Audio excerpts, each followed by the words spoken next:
very good, Alokji. I hope you can hear me. Yeah, I can hear you. Your audio quality is not excellent, but it's okay. ठीक है, I'll be a little more closer while I speak to you. आपका screen थोड़ा सा Alokji, I think is coming the other way around. Can it be tilted? Like, हाँ जी, absolutely great. I will just check our videos also so that we know both of us are visible.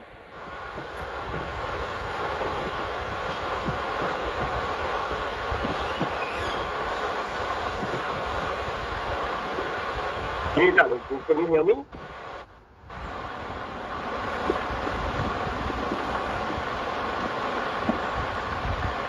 Am I audible, Alokji? Barely audible, not very clear. Okay, I'll be a little bit louder while I speak to you. There must be some connection issue. Yeah, now better, much better. Great. So welcome, Alokji, to Candid with Ankit Nagpal. And thank you so much for taking out this time to come here and have a quick chat. I will not be taking much of your time because at this point of time when we are going through the pandemic, I'm sure you're very busy with a lot of things on your head which are coming in various zones and various ways on you.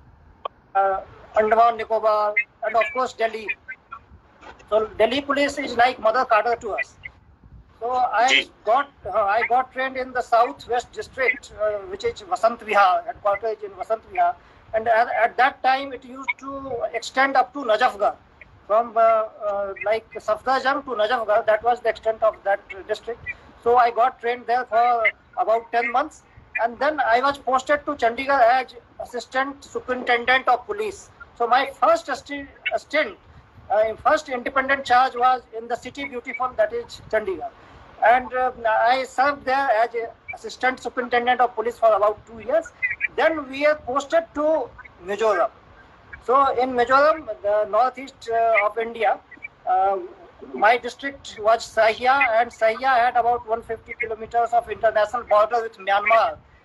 It was 400 kilometers from the capital city of Aizawl. So I served there as Superintendent of Police of that district for 3 years. And then I came back to Delhi and I served in Central District as Additional DCP Central, then as DCP Central.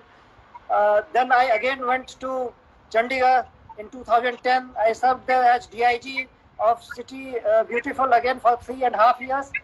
And in November 2013, I came back to Government of India time. Then kids joined me, but Nishi was working here, so Nishi was here only. So we did not used to see much during that 3.5 years. But we get used to this because, you know, professional commitments are such that at times you have to adjust. So when we get time, then we try to make up by having quality time, reading together, listening to music, watching some movie. So that way we try to compensate. Great, Rahulji. Alokji, we'll come to your personal side of it a little later. That I'll have some questions.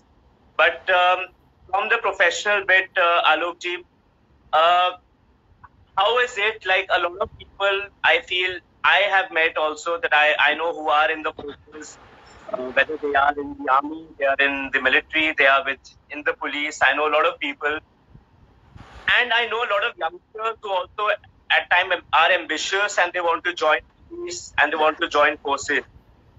How easy is it, you feel, or how difficult is it for one, and how do you motivate them that they must join the forces, because our country will always need people like you at certain situations. I mean, the kind of, at this point of time, what coronavirus is doing, I feel as the police person, you can be limited with your work. You can be limited with something कि मुझे law and order देखना है, मुझे ये देखना है कि country में सब कुछ ठीक चल रहा है, everything is okay in your zone or otherwise also. But I have realized, and as most of the citizens have realized, that you are just not a policeman. You are just not in the forces. You have done far more things for the citizens. As a policeman, I mean, as a police officer, you could have said कि नहीं ये मैं क्यों करूं, but you are all doing it. I mean, giving medical aids. There are people in containment zones जिनको medicines हैं, जिनको vegetables नहीं मिल रहे. Police is doing that. They are making sure that all this is being delivered to them. Even a little sweet incidents which have completely touched many of our hearts is that a newborn baby gets a cake and the police comes. In certain areas it's happened, in certain cities it has happened. So how is it that you prepare a new person who wants to join the force? What would you want to say to them? How easy or how difficult it is? See, in the force, the ethics is to serve. Duty comes first. So that is the ethics that we get taught during our training. And even during the service, the police force especially is always there to help people in distress. So somehow it becomes the subculture of the force that whenever there is a calamity, generally speaking, when society is facing that calamity, then we have to be in the forefront to fight that calamity. We have to ensure that if there is anything which is coming on to the society, we have to first take on this thing and then we have to save the citizens from it. So that is the ethos, that is the kind of training we get. So it gets built into our system, the entire system of policing. So it's nothing, I wouldn't say that police leaders have been surprised by the kind of role we have played during this lockdown. So yes, we knew that whenever there will be something like this, we will rise up to the occasion and we will see to it that citizens remain safe, they are served well, they don't go, poor people, there are so many millions of poor people in every city, in a city like Delhi, so they don't go hungry. So all these things have been seen and supervised by the police forces during this lockdown. So if you have that kind of, ethos inside you, if you have those kinds of values inside you, only then you should join force. That is my message to people who want to join forces. I think a wonderful message, Alok ji, because जैसे कहते हैं कि दिल में जज्बा ना हो तो आपके अंदर से वो आवाज निकलती नहीं है. जब तक आपके अंदर से वो जज्बा ना हो कुछ करने का, you can never do something. आप कुछ भी accomplish नहीं कर सकते अगर वो आधे दिल से किया जाए. ये मैं भी believe करता हूँ इस चीज में. And when you're doing something for your motherland, you're doing something for your country, it has to come in your heart. So I have a lot of viewers who are messaging here that we salute the Delhi police and we have claps for them for what they are doing, and boundaries don't stop them to do their service. So a lot of viewers are mentioning that. I thought I'll just kind of read that out to you. So also Alok ji, my question also comes to you from there is that when you, जैसे आपने बिल्कुल ठीक कहा कि बहुत से officers हैं जो कि वर्कर्स हैं या कुछ ऐसे लोग हैं जिनको खाना नहीं मिल रहा है, एंड आप वो कर रहे हैं, आप उनको खाना भी दे रहे हैं, कई बारी आप उनको चीजें प्रोवाइड कर रहे हैं in residential areas and medical facilities. So Alok, what I wanted to ask is that is this something that sometimes the government instructs कि नहीं ये चीज आपको अपने डिस्ट्रिक्ट में करना है, और is it sometimes that your junior officers come to you and say कि सर हम ये चीज करना चाहते हैं, आपसे अप्रूवल लेके, या आप उनको इंस्ट्रक्ट करते हैं कि ऐसा आप करिए अपने डिस्ट्रिक्ट में? How is it like? How does this thing happen?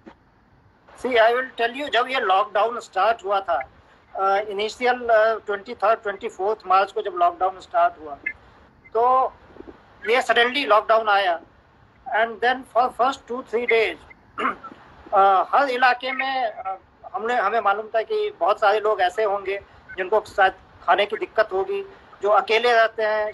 People के दिल्ली पुलिस ने ये चीज करी बाहर जाके, out of the way, it's something which has come out of their own heart, like you rightly said, and they were never instructed from any top level of people from the ministry. So this is highly commendable, Alok ji, genuinely. And my next question comes to you from here only, that Alok ji, अब तक ऐसा रहा है कुछ सालों में कि जो सिटीजन है वो उसके मन में थोड़ी डर की भावना थोड़ी सी हमेशा रहती थी पुलिस को देख के. कहीं डर रहता था कि कुछ कहते हैं कि कई बार ये कहा जाता है कि पुलिस वालों से ना दोस्ती अच्छी ना दुश्मनी अच्छी। तो दोस्ती और दुश्मनी दोनों में उनको ये लगता था कि दोस्ती है तब भी डर है, कहीं ना कहीं एक हिचावट रहती है बातचीत में, या वो रहता है कि नहीं कहीं एक डर रहता है उनके पास जाने का। तो वो डर आपको लगता है थोड़ा कम हुआ है अब बिकॉज ऑफ दिस सिचुएशन? वो बॉन्डिंग सिटीजन और एक पुलिस ऑफिसर के बीच में थोड़ी ज्यादा बढ़ गई है? इसमें एक्चुअली पुलिस हमेशा से ही, अगर दिल्ली पुलिस की एटलीस्ट मैं बात तो कर ही सकता हूँ कि काफ़ी फ्रेंडली पुलिस रही है। और नॉर्मल टाइम्स में भी हर दिन अगर आप देखें तो there are thousands of people जो डिस्ट्रेस में होते हैं, उनको रीच आउट करना और उनको मदद करना और उनको सही मदद करना, ये हर दिन होता है। लेकिन जब नॉर्मल टाइम्स होते हैं तो उस समय कभी कभार कोई ऐसा एक्सेप्शनल बिहेवियर होता है, कोई एब्रेशन ऐसा होता है, कोई गलती हमारे फोर्स का कोई मेंबर कर देता है, तो वो जो नेगेटिव चीज होती है वो उसकी पब्लिसिटी बहुत ज़्यादा होती है और वो बहुत लोगों तक पहुंचती है। लेकिन जो हजारों लोग को हम हर दिन डेली बेसिस पे मदद करते हैं, वो पॉजिटिव स्टोरीज इतनी ज़्यादा बाय वर्ड ऑफ माउथ या बाय सोशल मीडिया या प्रिंट मीडिया, इलेक्ट्रॉनिक मीडिया से उतनी नहीं पहुंचती है। जैसा आपको पता है कि नेगेटिव स्टोरी ज़्यादा सेल होती है। कैसा रहा वो, आप कैसे ऐसे सेंसिटिव मैटर्स को हैंडल करना जो एक छोटी सी एक्शन के ऊपर एस्केलेट कर सकता है और एक छोटे से एक्शन से वो चीज खत्म भी हो सकती है? तो उस मोमेंट में आप उस सिचुएशन को कैसे हैंडल करते हैं और आप अपने कैसे लोअर जो आपके अंडर जो पूरा स्टाफ है, सब लोग हैं, आप उनको कैसे मैनेज करते हैं उस वक्त? आपकी उस वक्त क्या उनको इंस्ट्रक्शन रहती है, खास करके कम्युनल इशू? ये जो मार्च से थोड़ा पहले फरवरी का लास्ट वीक था, 24 और 25 फरवरी, 2 दिन वायलेंस नॉर्थ ईस्ट में हुआ था, जो कम्युनल नेचर का वायलेंस था। और इनफैक्ट दिल्ली के हिस्ट्री में अगर हम 1984 को अगर छोड़ देते हैं तो शायद सबसे मेजर कम्युनल वायलेंस इरप्ट हुआ था। और मेरे पूरे करियर में मैं कहूँगा कि ये सबसे डिफिकल्ट टाइम था। और मैं यही रखता हूँ कि किसी पुलिस ऑफिसर को इस तरह का मौका ना मिले तो बेहतर है, क्योंकि समाज में इस तरह के फॉल्ट लाइन्स के ऊपर वायलेंस होना एक बहुत ही दुखद स्थिति होती है। और वो एक चैलेंज भी होता है और एक दुख भी होता है कि ऐसी छोटी सी चीज के ऊपर कई बार जो इस तरह का वायलेंस जो है शुरू हो जाता है। तो वो जो 2 दिन थे वो बहुत ही डिफिकल्ट थे, और उसके बाद वाले भी जो दिन थे उसको कंट्रोल करना, वो सारी चीजें डिफिकल्ट थी। लेकिन उस समय होता क्या है कि जो पुलिस ऑफिसर्स थे, जो पुलिस लीडर्स थे, जो मौके पे थे, वो लोग वायलेंस कंट्रोल करने में उनका first and foremost and only choice और ओनली ऑब्जेक्टिव, ओनली गोल उस वायलेंस को कंट्रोल करना था।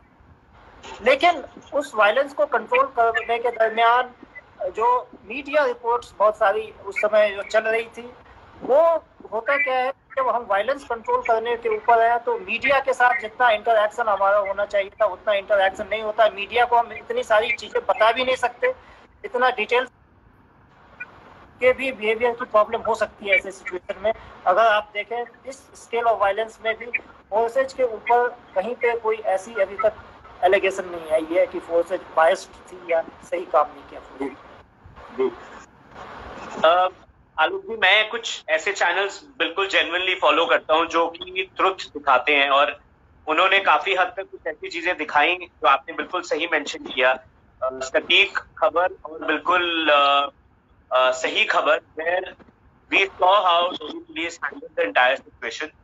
आप लोगों ने कैसे सिचुएशन को हैंडल करना, because like I said it's a very sensitive issue, बहुत सेंसिटिव माहौल होता है वो, कि जिसमें आपकी किसी का भी एक गलत कदम, मैं कहूंगा किसी का भी, शायद वो पुलिस का ही नहीं, इवन द प्रोटेस्टर्स, वो कहीं भी एस्केलेट कर सकती है उस चीज को, और उसको हैंडल करना कोई आसान काम नहीं रहता। आई एम श्योर वो हमारे लिए देखना एक अलग है और आपके लिए ऑन ग्राउंड होना और उसको इस सिचुएशन में लाना कि जिस तरीके से आपने उसको सॉर्ट आउट किया उस चीज को, जैसे आपने उस चीज को काम किया, सारा कुछ हैंडल किया, आई थिंक ये बहुत ही हाईली कमेंडेबल चीज है। आई थिंक बहुत सारे व्यूअर्स भी चीज मेंशन कर रहे हैं।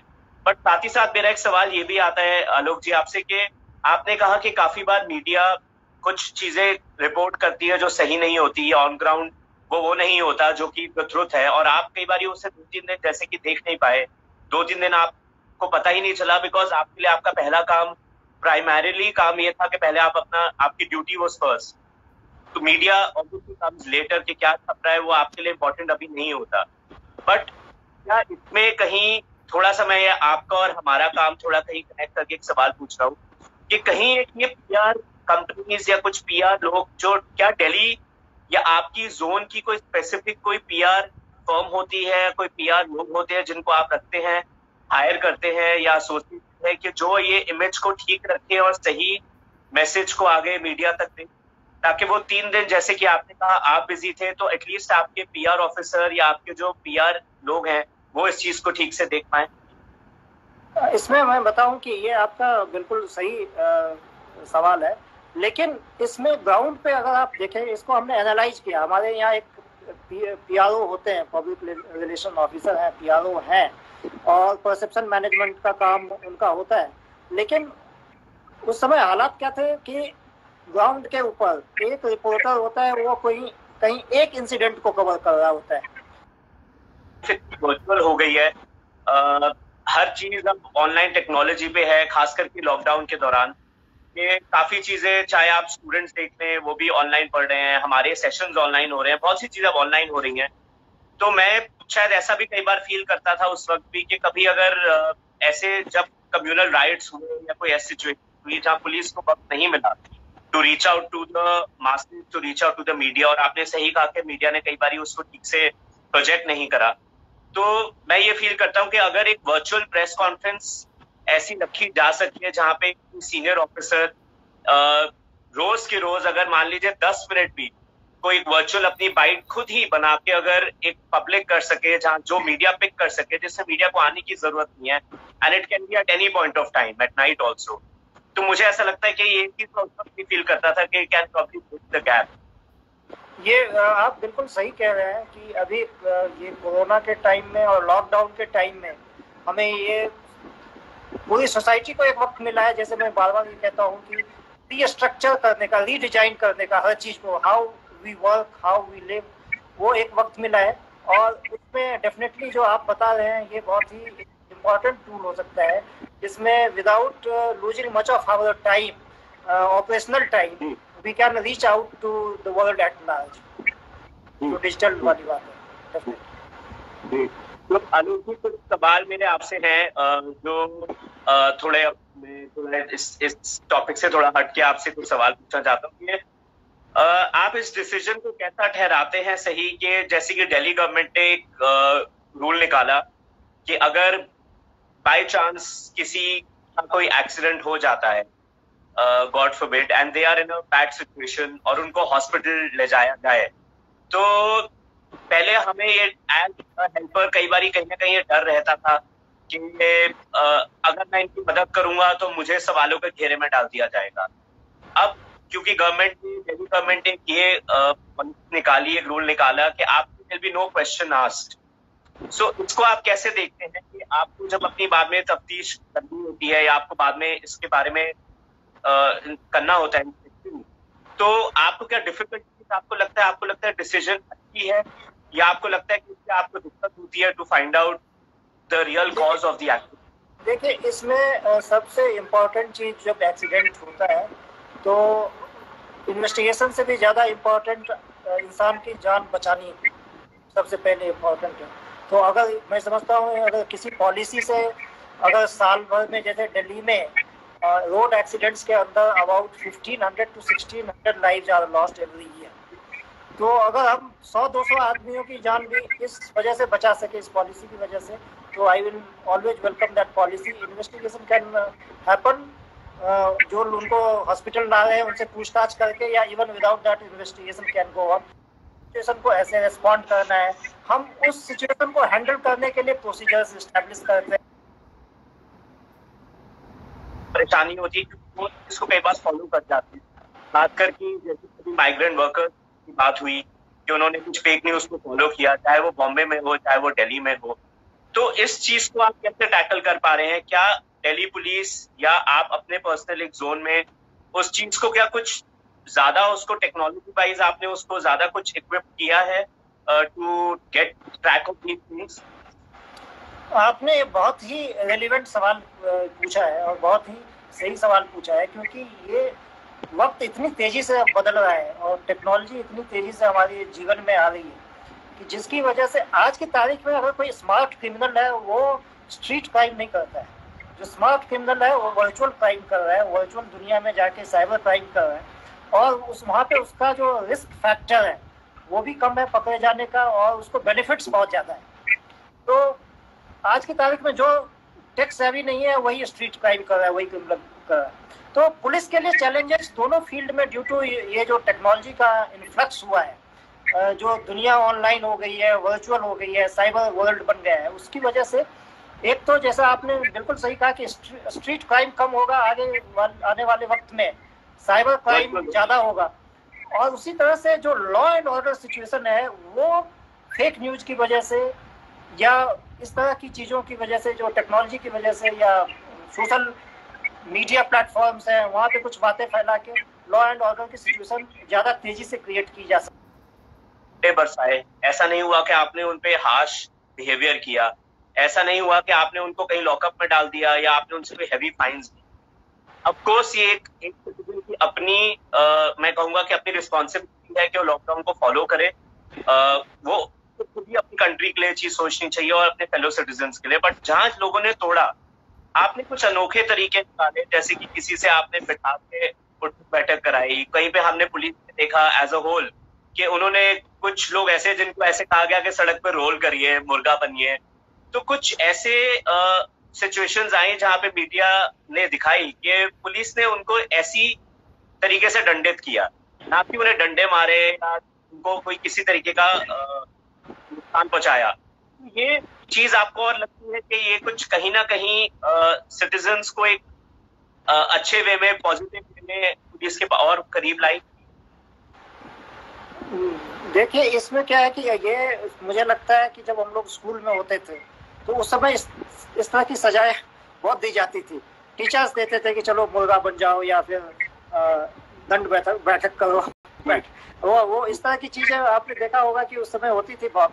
तो मुझे लगता है ये एक मौका था जब पुलिस को मॉनिटर बनने का, एक मॉनिटर होता था क्लास में, क्लास का मॉनिटर, तो पुलिस को क्लास मॉनिटर की भूमिका भी मिली थी कि भाई लॉकडाउन में कोई बाहर ना निकले। तो उस मॉनिटर की भूमिका में जो भी पुलिस को लगा कि इनोवेशन किया जा सकता है बिना लोगों को बहुत ज्यादा हार्म किए हुए, जैसा आप बता रहे, और उसको साथ में एक हिदायत भी मिल जाए, जिसके साथ आपने कई जगहों पे देखा होगा कि वो पुलिस वाले फूलों का हार पहना रहे थे या उनकी आरती भी उतार रहे थे। बिल्कुल, मेरे ख्याल से लॉ एंड ऑर्डर को रखने के लिए, क्योंकि एंड में जवाबदारी आपकी होती है। आप इसे पूछा जाता है सवाल बाद में, चाहे वो मीडिया हो या कहीं गवर्नमेंट हो या ऑपोजिशन हो, सबसे पहले वो सवाल आपसे ही पूछा जाता है कि ये चीज एस्केलेट हुई कैसे। तो मेरे ख्याल में वो सिचुएशन ऑन ग्राउंड आपके हाथ में ही रहती है कि कब आप कैसे उस चीज पे रिएक्ट करें। So everything can be in right law and order. So मेरे पास 2-3 सवाल है, बहुत क्विक मैं आपसे पूछूंगा, क्योंकि मैं जानता हूँ आप भी इस वक्त बहुत ज्यादा बिजी रहेंगे और मैंने आपका टाइम थोड़ा पुल आउट किया आपके इस बहुत जरूरी टाइम से ड्यूरिंग दिस लॉकडाउन डेज। आलोक जी, एक सवाल थोड़ा पर्सनलाइज आ रहा है मेरे पास किसी का, जो मुझसे 2-3 बार पूछ चुके हैं, बट मुझे पता नहीं आप कितना इसको जवाब दे पाएंगे।